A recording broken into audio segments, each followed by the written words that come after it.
So our next speaker will open the conversation a little bit and give you some insight on trends. And he will explain what are the key trends they see at his organization called Trendwatching. And we have Henry Mason from Trendwatching to do a last keynote for this morning. Help me welcome Henry.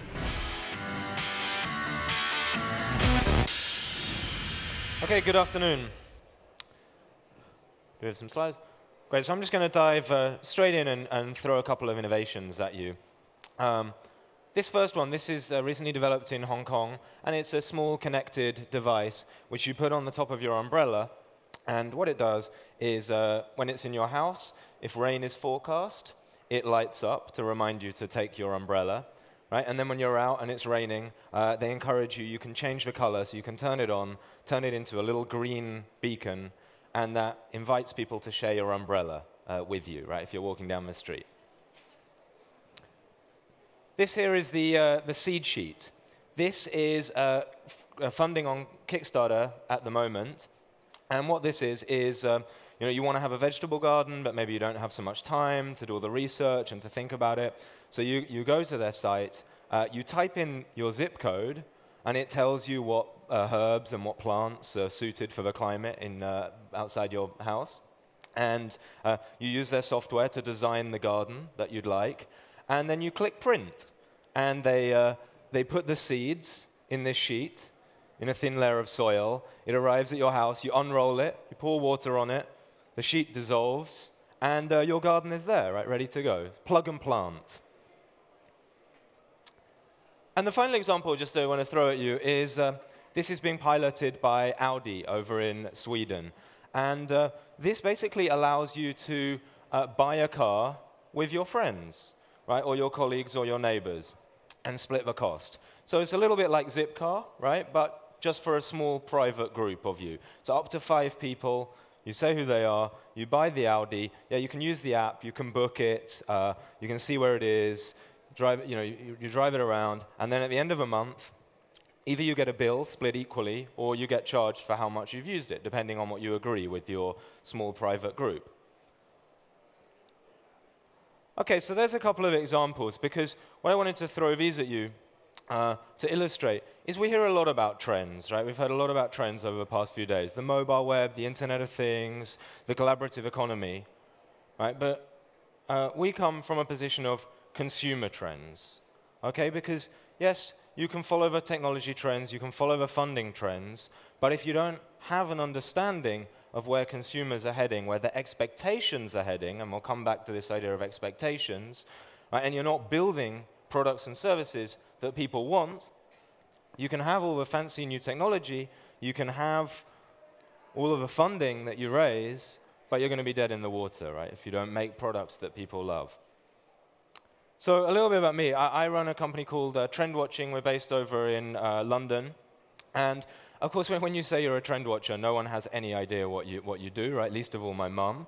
And they think you are looking at fashion trends, right? Or they think you're looking at what is big on the internet. And this gives me a nice excuse to show lots of silly and dirty pictures in my presentation, make sure everyone's awake before lunch. But no, that's not what we do, right? So for those of you who aren't familiar with us, Trendwatching.com, we've been around for just over 10 years now, and we operate this kind of crowdsourced freemium model where we publish one trend a month for various regions. We give this away for free. We have about 250,000 subscribers. You can sign up online.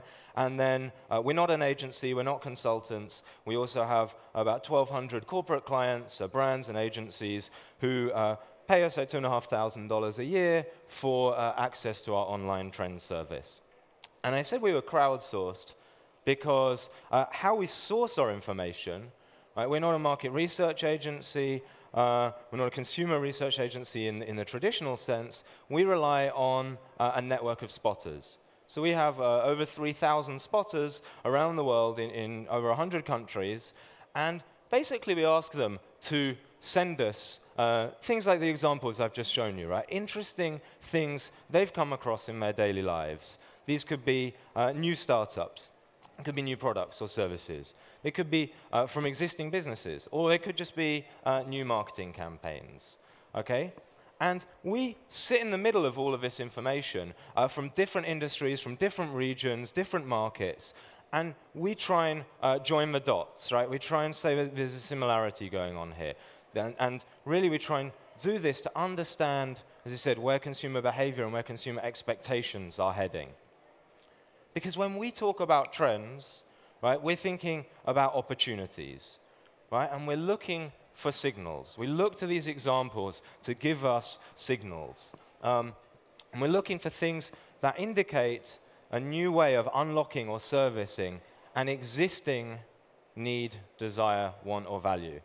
I see a few people taking photos of this slide. We're going to run through a lot of examples. If you want the presentation, I can share the full PowerPoint deck with you afterwards. Just give me your card or send me an email. I'm more than happy to share the presentation afterwards. So we'll run through a lot. Obviously, pay attention, but if there's anything you missed, don't worry. There's more details about all of the examples in the notes, so you can follow up. And in fact, I'd encourage you, to be sitting there and really to look out for what is the one trend, what is the one example which you want to go back and put in front of your team and say, why are we not doing something like this, right? Why are these guys doing this? We could be doing this. Okay, so we said that trends are about opportunities, right? And they're about the unlocking or newly servicing of existing consumer needs, desires, wants, and values. Right, so just to unpack this statement a little bit more, what we mean is, yeah, we all know we live in this world of constant, relentless change. Right? I'm sure many of you have seen this picture already. Right? 8 years difference. When the Pope was inaugurated in 2005, like pre-smartphones, no one is living this experience through a screen. Come 2013, everyone is living that experience. They're Instagramming it, they're tweeting it. If you're really forward-thinking, you're Snapchatting it. Right? But everyone's living that experience through a screen. So yes, relentless change, right? We all know this. But amidst all of this change, right, we're still people, right? We still have the same basic, fundamental, universal, pretty stable needs and desires and wants and values that aren't going to change next year, haven't changed for hundreds of years, right? These are things like the desire for social status, right? The desire to look good to one's peers. People have been writing about this since the time of the Greek mythology, right? The desire for entertainment, the desire to be treated fairly, the desire to feel good about oneself. Right? These are not needs and wants which change year on year. Right? The desire to be a part of something. I mean, look at this image, right? Yes, in one hand, everything is different, but also everything is the same. People still go there to be a part of something. Right? Maybe they can share it in a new way, they can share it on a new medium, on a new platform, but they still want to be a part of something, having experiences. Right? But when you set change on the one hand against these eternal, basic, fundamental, universal needs and wants on the other hand, it creates tension, right? There can be a gap between what is and what people begin to expect.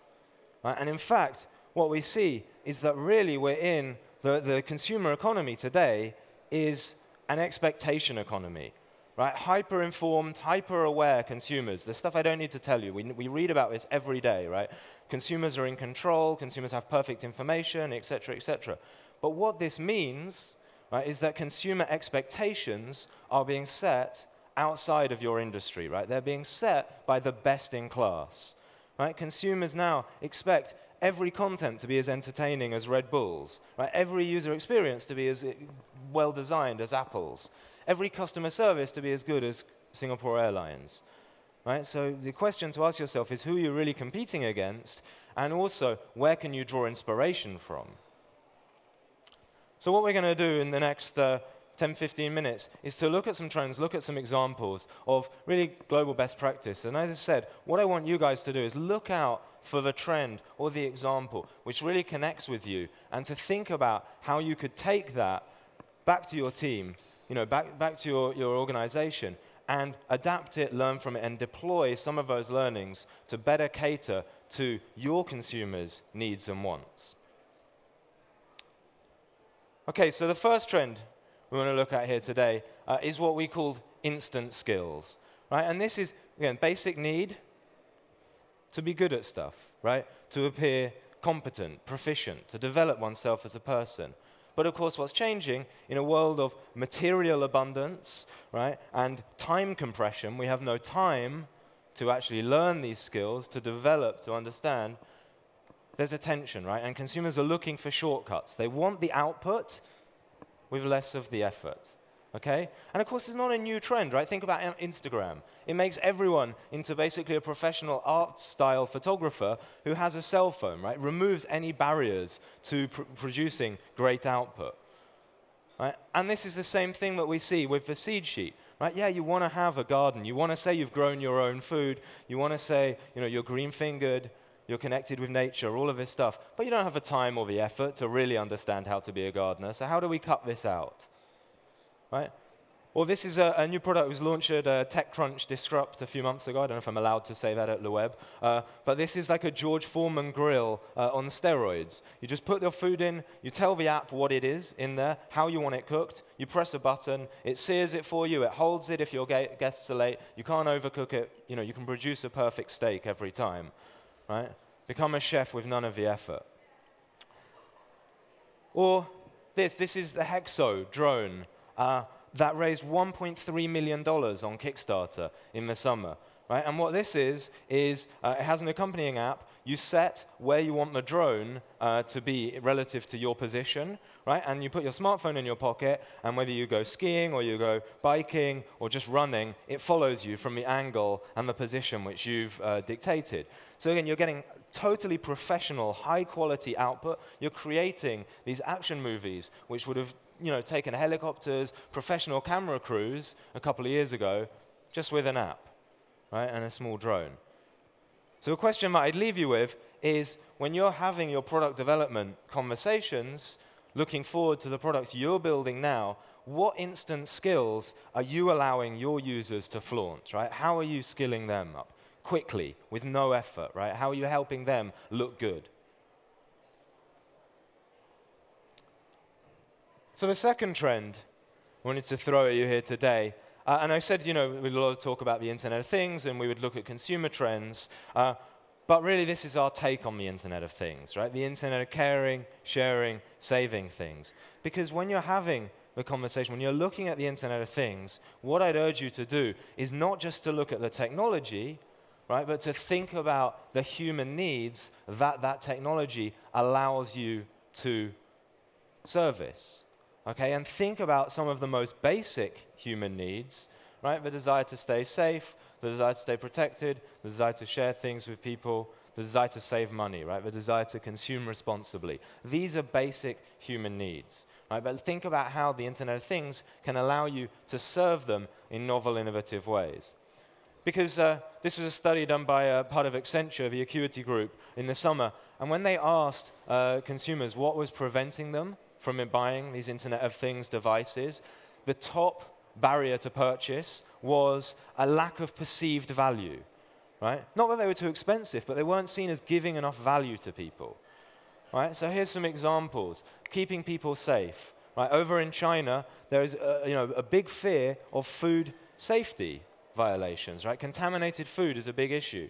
So Baidu, the Chinese tech giant, created these smart chopsticks which can detect the freshness of cooking oil, right? Because this is a real concern for people, that the cooking oil that their food's been cooked in has been recycled, right? Dredged out of a drain.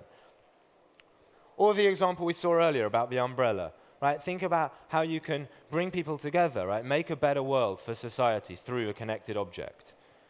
Or the final example we have here is this is a smart plug, right? So it knows when you're using the devices that it's plugged into. You can turn the devices on and off from your phone, right? But it helps you save money, okay? It helps you consume more responsibly.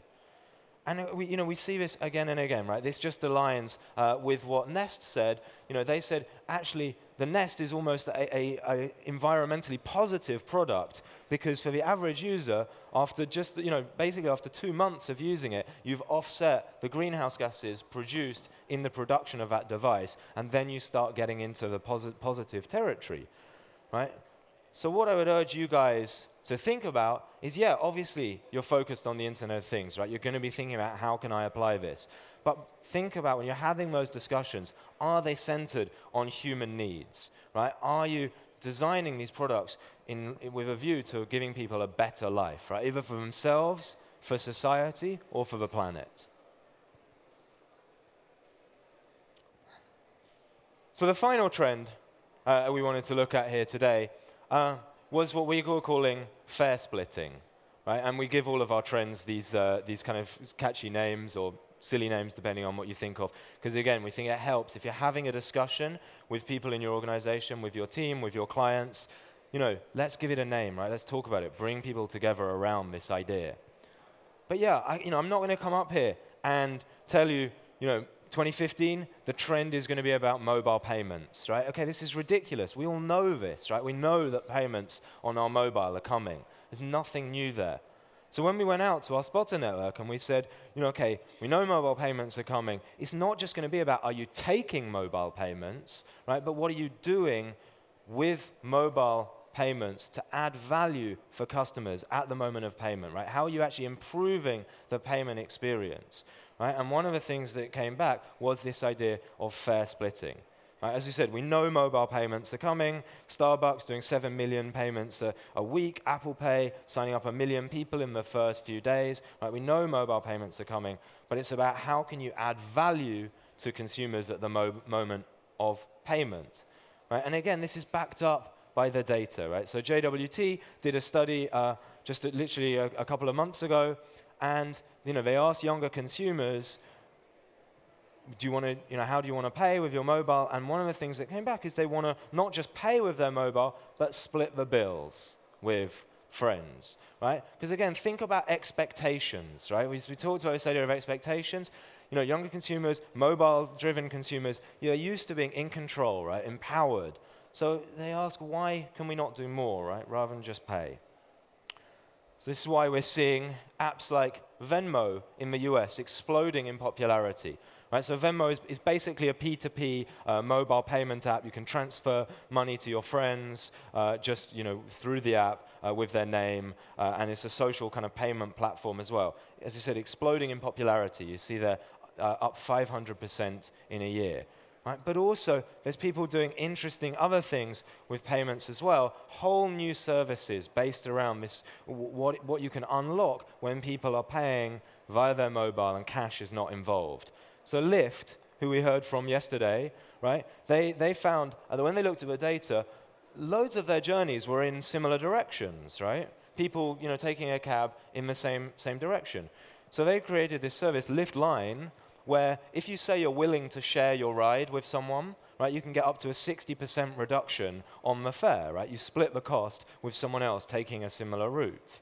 Okay, and now they say that they've launched this in San Francisco. Over 30% of rides in San Francisco that they're doing are now shared, right? So they're rolling this out nationwide next year, right? And of course, it's not just the startup incumbents that are looking at this, it's also big companies as well. So we saw the example from Audi, right? Thinking about how you can drive the cost of purchase down for customers when you take the traditional payment method and cash out of the equation. So again, I'd urge one question, when you look at mobile payments, if you guys are just talking about shall we or will we accept mobile payments in 2015, you're having the wrong conversation, right? You should be asking, how can we add value in the payment process, right? How can we enable people to split the bill, drive down costs for consumers, add value? Okay, so that's just the tip of the iceberg. I've thrown a couple of trends at you, lots of examples. I could have picked any number of trends to share with you here, but hopefully as well as those trends and examples, I've also given you a little bit of a framework to think about, right? Because we're surrounded by new products and services every day, right? Every time you go online, you see these amazing new innovative startups, new products, new services, etc. Right? But what I want you to think about, as well as the ones we've seen today, to just try and remember, yes, everything's changing, right? There will be new platforms in 2015, in 2016, there will be new social networks, etc., new technologies, right? All of this new, right? Yeah, of course it's coming, we know this, right? But also, amidst all of this change, there are certain basic, fundamental human needs and wants which are not going to change, right? As you said, the desire to look good, the desire to feel good about oneself, the desire for entertainment, the desire for connection, the desire for equality, all of these things, they're not going to change, right? So when you're looking at this, try and identify where this tension is creating expectation gaps, okay? What do consumers expect? You know, in other industries, with other services, how can you learn from that and apply, right? Because of course, looking at trends is nothing if you don't apply them, right? We can look at nice examples, we can look at pretty pictures, but it's nothing if you don't apply them. So just to finish up, really, we have come up with this idea. When you're thinking about trends, when you're thinking about how to apply them, you can use this to help you, right? On the one hand, think about where you will apply them, right? Is this trend going to shape your vision? Could it create a whole new business model? Could you drive a new product or service? Or could you just feed it into your marketing, advertising, and campaign? It's one dimension. And then the second dimension is to think about who are you actually innovating for, right? Look at which innovations are targeting one customer group and think about why is my customer group not using a similar innovation, right? What change would I have to make to move it from this group into this group, right? Be inspired by what's out there. Think about how that will apply for your business. Right? And if you need any help doing that, we have this one-page guide online, so you can print it out, you can download it for free. It basically helps you ask all of those questions that I've just thrown at you. So yeah, feel free. I can give you the URL afterwards if you're interested. It's a one-page guide to use in a workshop. But if you ask those questions, we believe that you will better focus your innovations on what consumers really want rather than just what investors or what technology suggests you should be doing. And if you do that, then I think 2015 is going to have good times ahead. Thank you very much, and good luck. Thank you.